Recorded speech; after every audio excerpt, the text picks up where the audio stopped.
কিভাবে বুঝবো আমরা কিভাবে বুঝবো যে কোন ম্যাথ আদর্শ সমীকরণ দিয়ে করব আর কোন ম্যাথ এই সমীকরণ দিয়ে করব? তো তোমাদের জন্য আনসার হচ্ছে, যদি প্রশ্নের মধ্যে কেন্দ্র অথবা ব্যাসার্ধ দেওয়া থাকে, সবাই ভালো করে শুনো, যদি প্রশ্নের মধ্যে কেন্দ্র অথবা ব্যাসার্ধ দেওয়া থাকে তখন তুমি এই ফর্মুলা দিয়ে ম্যাথটা করবা। যদি দেখো প্রশ্নের মধ্যে কেন্দ্র ব্যাসার্ধ একটাও দেয়া নেই, কেন্দ্রও দেয়া নেই, ব্যাসার্ধও দেয়া নেই, তখন তুমি এই আদর্শ সমীকরণ দিয়ে ম্যাথ করবা। যেমন তোমরা এখন 7-এর 1 নাম্বারটা যদি কোশ্চেন পড়ো, তোমরা কোশ্চেন পড়ে কোশ্চেনের কোথাও কেন্দ্র ব্যাসার্ধ কিছুই বলা নেই। যেহেতু কোশ্চেনের কেন্দ্র অথবা ব্যাসার্ধ একটাও বলা নেই, তাহলে আমরা এই ম্যাথটা করব আদর্শ সমীকরণ দিয়ে। সবাই লিখো ধরি বৃত্তটির সমীকরণ।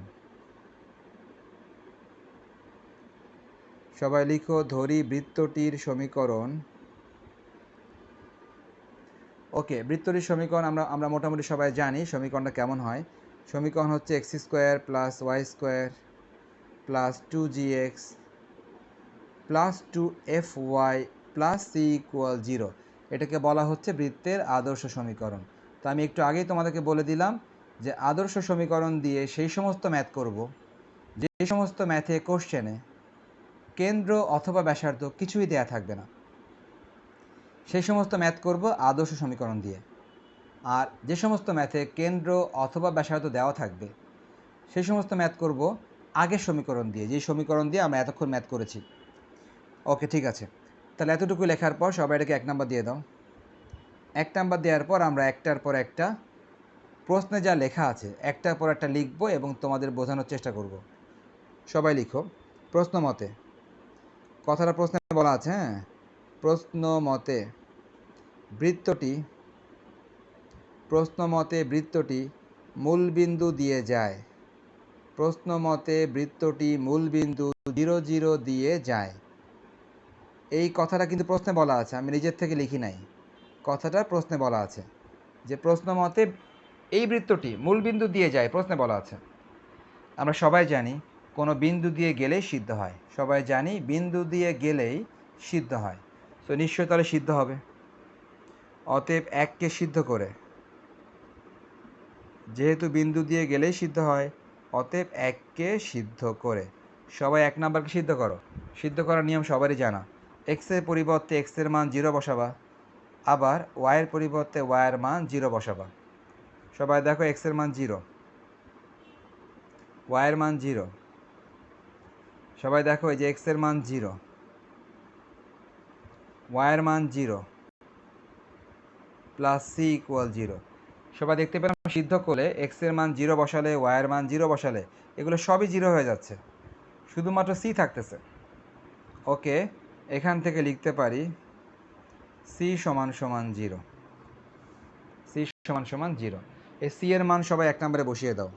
অতএব 1 থেকে সবাই 1 নম্বরে c এর মান বসিয়ে দাও। x² + y² + 2gx + 2fy + c, তো c এর মান 0, হ্যাঁ, c এর মান 0। 1 নম্বরে তুমি c এর মান বসিয়ে দিলা। c এর মান বসানোর পর তুমি যেটা পেলা সেটাকে সবাই 2 নাম্বার দিয়ে রাখো। স্যার মূলবিন্দু দিয়ে গেলে তো অলওয়েজ c = 0 হবে, তাই না? হ্যাঁ, তুমি ঠিকই বলেছ। মূলবিন্দু দিয়ে যতবার যাবে স্যার তত। তাহলে বলো। স্যার তাহলে এখানে এরকম 0, 0 না দেখে আমরা যদি বলে দিতাম যেহেতু মূলবিন্দু দিয়ে যায় তা অতএব বৃত্তটি অতএব 1 নম্বরকে সিদ্ধ করে c = 0, মানে সরাসরি c = 0 যদি লিখে দিই। বুঝতে পেরেছি, আসলে সেটা হবে। হ্যাঁ, তুমি যেটা বলেছো সেটাও হবে, যে মূলবিন্দু দিয়ে গেলেই c এর মান অবশ্যই 0 হবে। হ্যাঁ, এখন তুমি যদি সরাসরি লিখে দাও এটা যে মূলবিন্দু দিয়ে যায় অতএব c এর মান 0, সেটাও হবে, সমস্যা নেই। হ্যাঁ, কিন্তু ভালোর কোনো শেষ নাই এই আর কি। বা তোমারটাও ঠিক আছে তো, হ্যাঁ, তুমি যেটা বলতে চাচ্ছ সেটাও হবে। মূলবিন্দু দিয়ে গেলে সব সময় c এর মান 0 হবে। আর সিদ্ধ করে দেখাই দিলে আর একটু ভালো হয়, কিন্তু তোমারটাও হবে। ওকে, তাহলে সবাই c এর মান 0 বসে 2 নাম্বার দিয়ে দাও। 2 নাম্বার। আমরা কি প্রশ্নের বেশিটুকু পড়ি নাই, প্রশ্নের শুধু প্রথমটুকু পড়েছি। প্রথমটুকু পড়ে এতটুকু লিখলাম। এবার প্রশ্নের বাকিটুকু আমরা পড়ার চেষ্টা করব। দেখো প্রশ্নের বাকিটুকু হচ্ছে যে প্রশ্নে বলা আছে যে বৃত্তটি নাকি এক্স ও ওয়াই অক্ষদ্বয়ে ধনাত্মক দিক হতে 3 ও 5 একক অংশ ছেদ করে। ওকে, ভালো কথা। তো আমরা এই জিনিসটা একটু আগে লিখে ফেলি। তোমরাও লিখো, লিখলে বুঝতে সুবিধা হবে। সবাই লিখো। আবার প্রশ্ন মতে এই কথাটাও প্রশ্নে বলা আছে। প্রশ্ন মতে বৃত্তটি এক্স ও ওয়াই অক্ষদ্বয়ের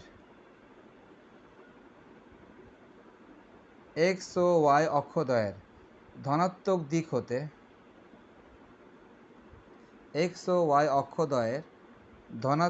দিক হতে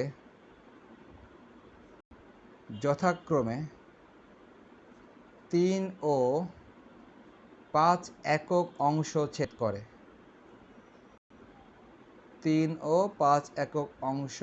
করে।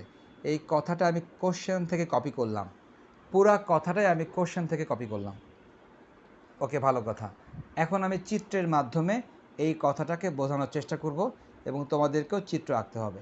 তাহলে সবাই এখন চিত্র আঁকার চেষ্টা করবা। আমি যে চিত্র আঁকবো সবাই সেই চিত্রই আঁকবা এবং চিত্রের মাধ্যমে তোমরা শেষ কথাটা বুঝতে পারবা।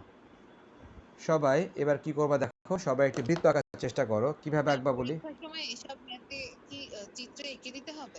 যে সমস্ত ম্যাথে আমি চিত্র এঁকে দিচ্ছি সেই সমস্ত ম্যাথে তোমাকেও পরীক্ষায় চিত্র আঁকতে হবে, আর যেগুলোতে আমি এঁকে দিচ্ছি না ওগুলোতে আঁকতে হবে না। সো তুমি নিজেও প্র্যাকটিস। আমরা হ্যাঁ, বলো। স্যার আমরা সম্পাদ্য করার সময় যেরকম মানে সিরিয়াসলি চিত্রগুলো আঁকতাম ওরকম তো আর দরকার নেই, মানে নর্মালি, হলেই হ্যাঁ, হবে। তুমি নর্মালি আঁকবা, কিন্তু বিষয়টা হচ্ছে যে যেহেতু তুমি বৃত্ত আঁকবা তো বৃত্তটা অ্যাটলিস্ট হাতে আঁকবা না, কম্পাস দিয়ে আঁকবা, আর কিছু না। মানে তুমি নর্মালি আঁকবা এবং খুব দ্রুত এঁকে ফেলবা, বেশি টাইম নিবা না, খুব দ্রুতই একটা রাফ পিকচার। কিন্তু যেহেতু এটা বৃত্ত, সেই হিসেবে বৃত্তটা হাতে না এঁকে বৃত্তটা কম্পাস দিয়ে আঁকবা। এই কিন্তু এটা অবশ্যই একটা রাফ পিকচার, যেটা কিনা খুব দ্রুত তুমি এঁকে ফেলবা। সবাই খেয়াল করো, আমি যদি এখন এটা আঁকার চেষ্টা করি, এটা হচ্ছে ওয়াই অক্ষ, এটা হচ্ছে এক্স অক্ষ এবং ওয়াই অক্ষ, এটা মূলবিন্দু ও 0 0।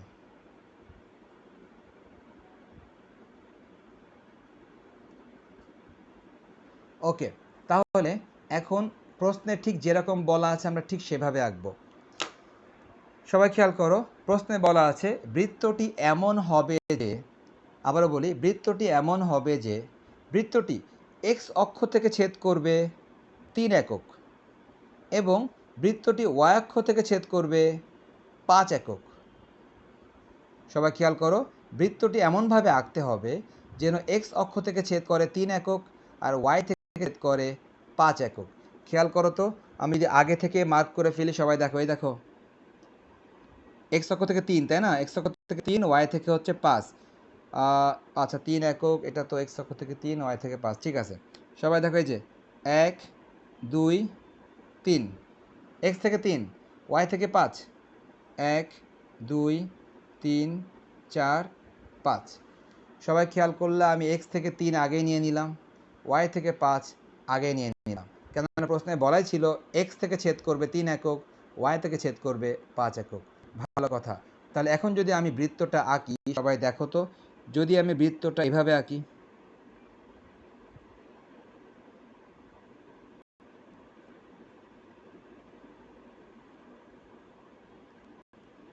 আশা করি সবাই মোটামুটি বুঝতেছো যে আমি বৃত্তটা কিভাবে আঁকলাম। বৃত্তটা এমনভাবে আঁকলাম যেন এক্স অক্ষ থেকে সে যেন 3 একক দৈর্ঘ্য ছেদ করে। সবাই দেখো, এই দৈর্ঘ্যটা 3 একক, এই দৈর্ঘ্যটা 3 একক। বৃত্তটা এমনভাবে আঁকলাম যেন ওয়াই অক্ষ থেকে সে যেন 5 একক ছেদ করে, ওয়াই থেকে যেন ছেদ করে 5 একক। আমার কথার কতটুকু বুঝতে পেরেছো তোমরা একটু রিপ্লাই দাও। পর্যন্ত ছেদ করবে এবং ওয়াই অক্ষকে আর কি 5 একক ছেদ করবে এবং মূল বিন্দু দিয়েও আবার যাবে, মানে এইভাবে আর কি তুমি এক্স্যাক্টলি কারেক্ট কথাটাই বলেছো, যে প্রশ্নে বলা ছিল এক্স অক্ষ থেকে ছেদ করবে 3 একক, ওয়াই থেকে ছেদ করবে 5 একক, এবং বলা ছিল, একদম প্রথমে বলা ছিল যে বৃত্তটি মূলবিন্দু দিয়ে যাবে।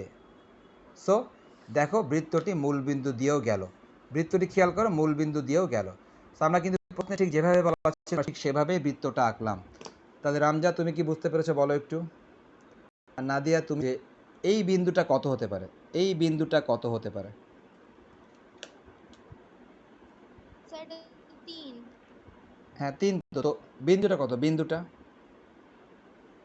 স্যার 30। 3। হ্যাঁ হ্যাঁ 30। 30। তুমি আরেকবার বলার চেষ্টা করো, উপরের এই বিন্দুটা কত হবে? এই বিন্দুটা স্যার এটা হবে 05। এক্স্যাক্টলি। তাহলে যাক, সরলরেখার বেসিকগুলো মনে আছে, খুব ভালো লাগলো। দেখো তো নিতু ঠিক আছে না? জি স্যার ঠিক আছে। ওকে, তাহলে খুব ভালো। আমরা আশা করি সবাই বুঝতে পারলাম যে যেহেতু এটুকু 3 ঘর, নিশ্চয়ই বিন্দুটা হবে 30। এক্স অক্ষের উপরে ওয়াইয়ের মান 0 হয়। যেহেতু এটা 5 ঘর, এটা হবে 05। ওয়াই অক্ষের উপরে এক্সের মানটা 0 হয়।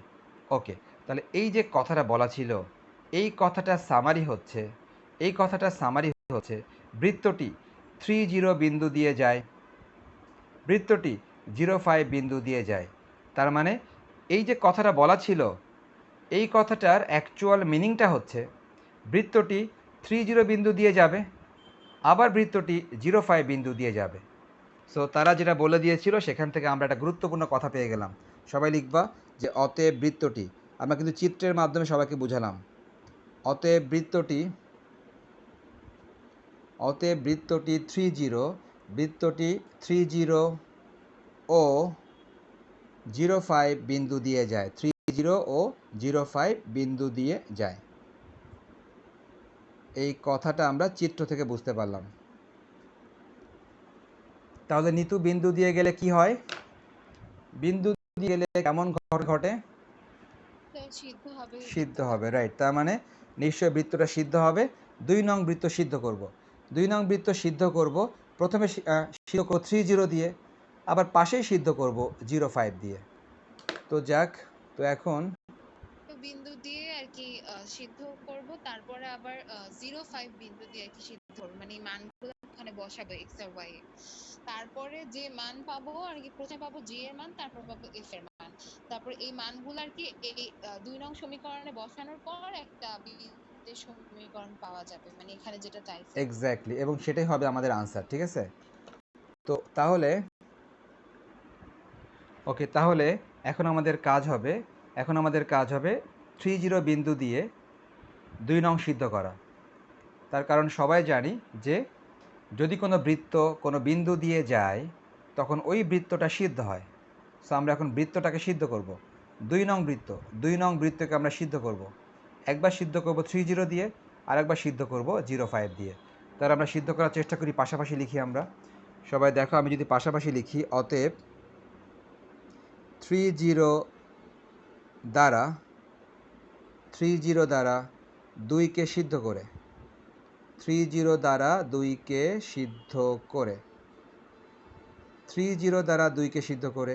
আবারও নেক্সট আমরা যদি আরেকটা চিন্তা করি 05 দ্বারা, 05 দ্বারা 05 দ্বারা 2কে সিদ্ধ করে,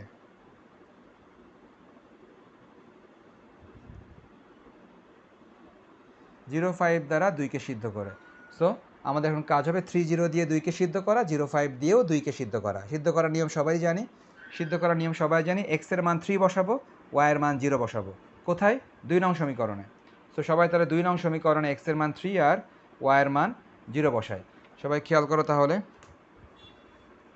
ওকে, আমরা দেখতে পাচ্ছি 2 নং সমীকরণে আমরা কি করব? এক্সের পরিবর্তে 3 বসাবো, ওয়াইয়ের পরিবর্তে 0 বসাবো। এক্সের পরিবর্তে 3 বসাবো আর ওয়াইয়ের পরিবর্তে 0 বসাবো। নেক্সট যদি আমি যোগ বিয়োগ করি, 9 + 6g = 0।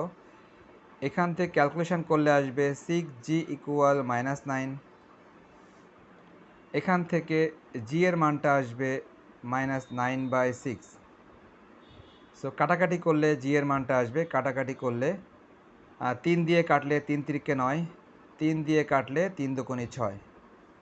ওকে, ঠিক আমরা এখন একইভাবে 05 দিয়ে সিদ্ধ করব আবার 2 নাম্বার। সো আমরা এখন 2 নাম্বারে এক্সের মান 0 বসাবো, ওয়াইয়ের মান বসাবো 5। দেখো 2 নাম্বারে এক্সের মান বসায় 0, ওয়াইয়ের মান বসাই 5, এক্সের মান 0, ওয়াইয়ের মান 5। যোগ বিয়োগ করলে দেখতে পাচ্ছি 25 plus 10f equal 0, 10f equal -25। শেষ পর্যন্ত f এর মান আসে -25/10। যদি আমরা কাটাকাটি করি 5 দিয়ে, যদি আমরা 5 দিয়ে কাটাকাটি করি f এর মান আসবে, কাটাকাটি করলে f এর মান আসবে 5 দিয়ে কাটলে 5/2। আমরা g এর মান পেলাম এবং f এর মান পেলাম। এখন কিছুই না, এই g এর মান আর f এর মান 2 নঙে বসালে আমাদের আনসারটা হয়ে যাবে। g এর মান এবং f এর মান আমরা কোথায় বসাবো? এই 2 নম্বরে বসাবো। 2 নম্বর সমীকরণের এই যে এখানে g এর মানটা বসিয়ে দিব এবং আমরা এখানে f এর মানটা বসিয়ে দিব 2 নং সমীকরণের। তাহলে সবাই এখন g এর মান এবং f এর মান 2 নঙে বসিয়ে দাও। সবাইকে লিখতে হবে যে g ও f এর মান,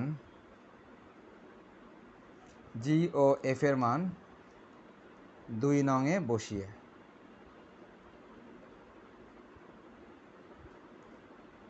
যদি আমরা জি ও এফ এর মান 2 নম্বরে বসাই, আমি 2 নম্বরটা দেখে দেখে লিখি। 2 নম্বরে লেখা আছে x square plus y square plus 2gx। জি এর পরিবর্তে বসিয়ে দিব -3/2, জি এর পরিবর্তে -3/2 বসিয়ে দিব, প্লাস 2fy, 2f, f হচ্ছে -5/2, জি এর মান এবং এফ এর মান বসিয়ে দিলাম, সমান সমান 0। এখন আমরা যোগ বিয়োগ করলেই হয়ে যাবে। তো যোগ বিয়োগ করার ক্ষেত্রে আমরা দেখতে পাচ্ছি এই টু কেটে যায় এবং এই টু কেটে যায়। তাহলে ফাইনালি যেটা আসে সেটা হচ্ছে আমাদের ফাইনালি আসে x square plus y square -3x -5y equal 0। হ্যাঁ, x square plus y square -3x -5y equal 0। তো এটাই হচ্ছে আমাদের সেই নির্ণেয় বৃত্তের সমীকরণ, তারা যেটা আমাদেরকে বের করতে বলেছে।